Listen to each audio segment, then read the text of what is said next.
Hello guys, good morning. So we'll be having our breakfast here at Cora Hotel. Before kaming mag-check out, sa 39 na muna namin mag-breakfast.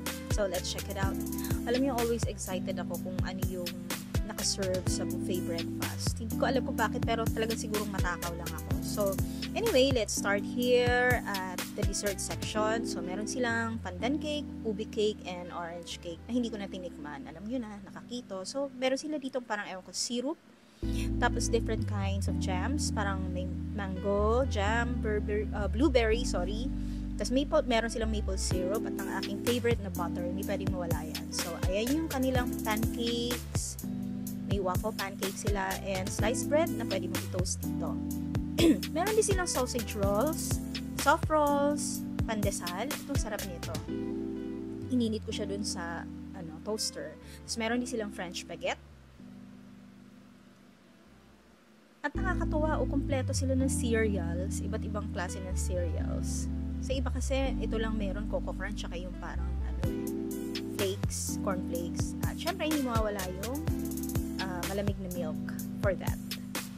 Ito yung masarap na sa kanila, yung vegetable soup, pero para siyang pumpkin soup yung dating. So, nakadalawang balik ako doon.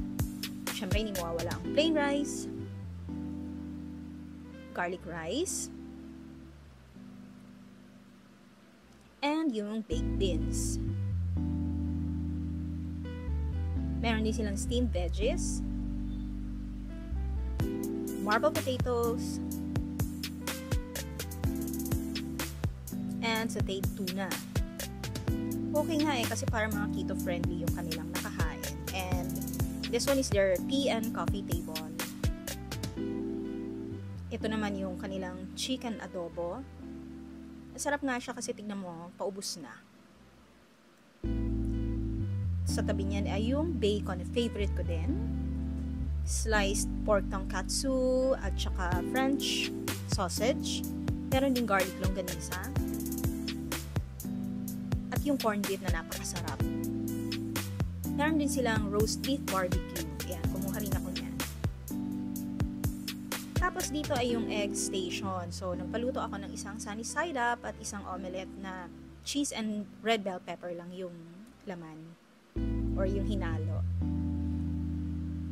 Sa tabi niyan ay yung two kinds of juices. Meron silang orange and pineapple juice. Alam niyo, habang pinu-voice over ko ito, nagugutom ako. Dito naman sa side na to ang kanilang salad bar. So, meron dyan coleslaw. May Caesar salad na rin na naka-ready. And ibang kinds of lettuce meron sila. Tapos makikita nyo rin yung iba't ibang salad dressing like Thousand Island, Caesar salad, and vinaigrette. At ito yung mga add-ons para sa salad niya. Sa tabi niyan ay yung fruit platter.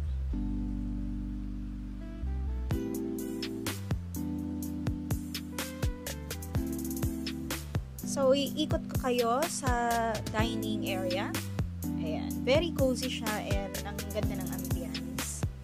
Maganda rin yung lighting sa dining area nila.